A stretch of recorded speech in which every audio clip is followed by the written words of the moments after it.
नमस्कार। आज हम बात करेंगे 1917 के चंपारण सत्याग्रह की।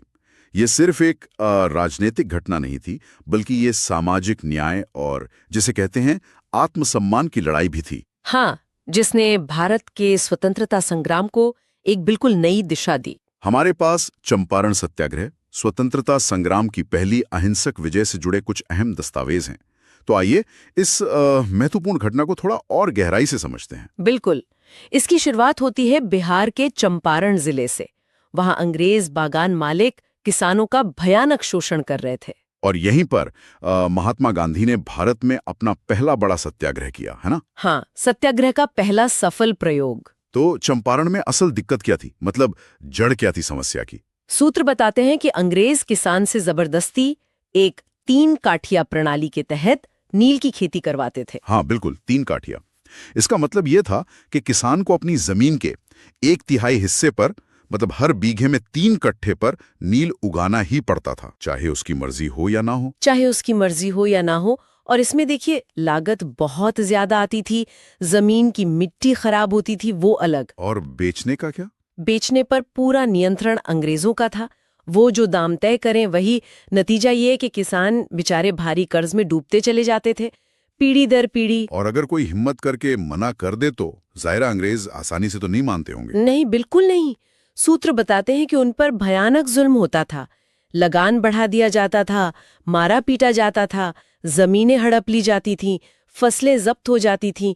एक तरह से बंधुआ मजदूर जैसी हालत थी। इसी मुश्किल हालात में एक नाम सामने आता है, राजकुमार शुक्ल। एक किसान थे जिन्होंने गांधी जी को चंपारण आने के लिए मनाया। हाँ, राजकुमार शुक्ल। ये एक स्थानीय किसान थे और उन्होंने बहुत हिम्मत दिखाई। उन्होंने गांधी जी को लखनऊ में जाकर पकड़ा, फिर कलकत्ता में मिले और आखिरकार उन्हें चंपारण आने के लिए राजी कर ही लिया। और गांधी जी जब पहुंचे तो उन्होंने क्या किया, मतलब उनकी रणनीति क्या थी? गांधी जी ने आते ही सबसे पहले सीधा किसानों से बात की। वो गांव-गांव गए, उनकी समस्याएं सुनी बहुत धैर्य से और उनके बयान दर्ज किए। सबूत इकट्ठा करना। बिल्कुल। उन्होंने एक नैतिक और पूरी तरह से अहिंसक आंदोलन की नींव रखी। कोई हिंसा नहीं, कोई उग्रता नहीं, सिर्फ सत्य और तथ्य। ये दिलचस्प है कि जब अंग्रेजों ने उन्हें चंपारण छोड़ने का आदेश दिया तो गांधी जी ने साफ मना कर दिया। हाँ, उन्होंने कहा मैं नहीं जाऊंगा, और उन्होंने गिरफ्तारी दी। और अदालत में उनका बयान तो बहुत मशहूर हुआ। उन्होंने कहा कि वो जो कर रहे हैं वो नैतिक रूप से सही है और वो सजा भुगतने को तैयार हैं। बिल्कुल, ये उनकी निडरता थी। और इसका असर ये हुआ कि जनता का भारी समर्थन उन्हें मिला। प्रशासन पर इतना दबाव पड़ा कि उन्हें गांधी जी को रिहा करना पड़ा, बिना शर्त। ये दिखाता है कि नैतिक बल, जिसे कहते हैं मॉरल फोर्स, कितना शक्तिशाली हो सकता है सत्ता के सामने भी। सही कहा। फिर जनता के दबाव में सरकार को एक जांच समिति बनानी पड़ी, है ना? हाँ, बनानी पड़ी। सरकार मजबूर हो गई और सबसे बड़ी बात ये कि गांधी जी को भी उस समिति का सदस्य बनाया गया। कमाल है, जिस आदमी को वो निकाल रहे थे उसे ही जांच समिति में रखना पड़ा। हाँ, यही तो गांधी जी की रणनीति की जीत थी। समिति ने फिर जांच की और माना कि हाँ, किसानों से नील की खेती जबरदस्ती करवाई जा रही थी और ये 3 काठिया प्रणाली वाकई शोषणकारी थी। तो इसके मुख्य परिणाम क्या रहे, मतलब किसानों को क्या मिला आखिर में?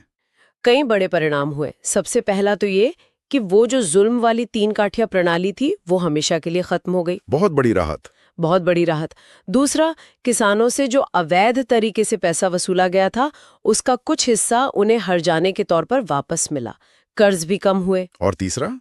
तीसरा और शायद सबसे अहम, किसानों में अपने अधिकारों के प्रति एक नई जागरूकता आई।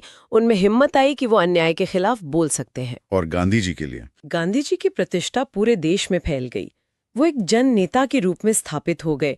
लोग उन्हें जानने लगे, पहचानने लगे। एक बात और, गांधी जी सिर्फ राजनीतिक लड़ाई ही नहीं लड़ रहे थे वहां। सूत्र ये भी बताते हैं कि उन्होंने चंपारण में सामाजिक सुधार के काम भी किए। हाँ बिल्कुल, ये गांधी जी के काम करने का तरीका था। वो सिर्फ राजनीतिक आजादी नहीं, बल्कि लोगों की जिंदगी में सुधार लाना चाहते थे। उन्होंने वहां स्वास्थ्य शिविर लगवाए, सफाई अभियान चलाए और खासकर बच्चों और महिलाओं की शिक्षा के लिए स्कूल खोले। तो ये सिर्फ नील का मुद्दा नहीं था, ये एक समग्र बदलाव की कोशिश थी। सही कहा। इसीलिए ये सत्याग्रह ऐतिहासिक रूप से इतना महत्वपूर्ण है। ये भारत में सत्याग्रह का पहला सफल प्रयोग था। इसने दिखाया कि अहिंसा से भी जीत हासिल की जा सकती है। हाँ, और इसने भविष्य के बड़े आंदोलनों जैसे असहयोग आंदोलन और बाद में भारत छोड़ो आंदोलन, इनके लिए एक तरह से रास्ता तैयार किया, एक मॉडल दिया।